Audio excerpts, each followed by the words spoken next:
ನಮಸ್ಕಾರ ವೀಕ್ಷಕರೇ, ನೀವು ನೋಡ್ತಾ ಇದ್ದೀರಾ ವಿಟಿವಿ ಬಳ್ಳಾರಿ. ನಾನು ನಿಮ್ಮ ಪವಿತ್ರ. ಸೂರ್ಯ ಅಣ್ಣ ಸಿನಿಮಾ ಪ್ರಚಾರಕ್ಕಾಗಿ ಕೀಳು ಮಟ್ಟದ ಡ್ರಾಮಾ. ಎಫ್ಐಆರ್ ದಾಖಲೆ ಆಗಿರೋದಂತೆ ಪ್ರ್ಯಾಂಕ್ ಮಾಡಿದಾಗಿ ಉಲ್ಟಾ ಹೊಡೆದ ಅಮುಕು ಡುಮುಕು ಮಂಜು. ಸಿನಿಮಾ ಪ್ರಚಾರಕ್ಕಾಗಿ ಯಾವ ಮಟ್ಟದ ಗಿಮಿಕ್ ಗಳನ್ನು ಬೇಕಾದ್ರೂ ಕೆಲವರು ಮಾಡುತ್ತಾರೆ ಎಂಬುದಕ್ಕೆ ಈ ಘಟನೆ ಸಾಕ್ಷಿಯಾಗಿದೆ. ಇತ್ತೀಚೆಗೆ ಕೆಲವರು ತಮ್ಮ ನೆಚ್ಚಿನ ನಟರ ಪ್ರಚಾರಕ್ಕಾಗಿ ಏನೆಲ್ಲ ಕಸರತ್ತುಗಳನ್ನು ಮಾಡಿ ಫೇಸಿಗೆ ಸಿಲುಕುತ್ತಾರೆ ಎಂಬುದಕ್ಕೆ ಅಮುಕು ಡುಮುಕು ಮಂಜು ಘಟನೆ ಒಂದು ಉದಾಹರಣೆಯಾಗಿದೆ. ಸೂರ್ಯ ಅಣ್ಣನ ಸಿನಿಮಾ ಪ್ರಚಾರಕ್ಕಾಗಿ ನಕಲಿ ಪೆಟ್ರೋಲ್ ಸೇವಿಸಿದ್ದ ಮಂಜು ಡ್ರಾಮಾ ಎಫ್ಐಆರ್ ದಾಖಲೆ ಆಗಿರುವುದಂತೆ ಬಯಲಾಗಿದೆ.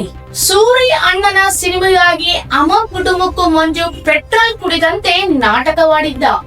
ಮೆಜೆಸ್ಟಿಕ್ ಥಿಯೇಟರ್ ನ ಒಂದರಲ್ಲಿ ಸೂರ್ಯ ಅಣ್ಣ ಸಿನಿಮಾ ಅಯೋರ ಮುಂದೆ ಮಂಜು ನಕಲಿ ಪೆಟ್ರೋಲ್ ಸೇವಿಸಿದ ಆತ್ಮಹತ್ಯೆಗೆ ಯತ್ನಿಸಿದಂತೆ ಡ್ರಾಮಾ ಮಾಡಿದ. ಈ ವಿಡಿಯೋ ಸಾಮಾಜಿಕ ಜಾಲತಾಣಗಳಲ್ಲಿ ವೈರಲ್ ಆಗುತ್ತಿದೆ. ಉಪ್ಪರ್ಪೇಟ ಪೊಲೀಸರು ಮಂಜು ವಿರುದ್ಧ ಕೇಸ್ ದಾಖಲಿಸಿದ್ದಾರೆ. ಆತ್ಮಹತ್ಯೆಗೆ ಯತ್ನಿಸಿದ ಆರೋಪದಲ್ಲಿ ಎಫ್ಐಆರ್ ದಾಖಲೆಯಾಗಿದೆ.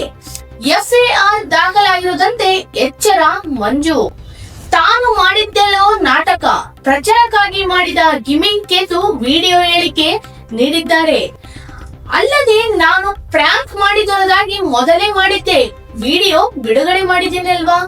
ಜೇನುತುಪ್ಪ ಜೀರಾ ಪಾನೀಯ ಮಿಕ್ಸ್ ಮಾಡಿ ಪೆಟ್ರೋಲ್ ರೀತಿಯಲ್ಲಿ ಕಾಣುವಂತೆ ಪಾನೀಯ ತಯಾರಿಸಿದ್ದಾಗಿ ಹೇಳಿದ್ದಾನೆ. ಒಟ್ಟಾರೆ ಸಿನಿಮಾ ಪ್ರಚಾರಕ್ಕಾಗಿ ಕೀಳು ಮಟ್ಟದ ಡ್ರಾಮಾ ಮಾಡಿ ಪೇಜಿಗೆ ಸಿಲುಕಿದ್ದಾನೆ. ಸೋಷಿಯಲ್ ಮೀಡಿಯಾದಲ್ಲಿ ಮಂಜು ಬಗ್ಗೆ ತುಂಬಾ ವೈರಲ್ ಆಗ್ತಿದೆ. ಇನ್ನಷ್ಟು ಮಾಹಿತಿಗಾಗಿ ನೋಡ್ತಾ ಇರಿ ವಿಟಿವಿ ಬಳ್ಳಾರಿ.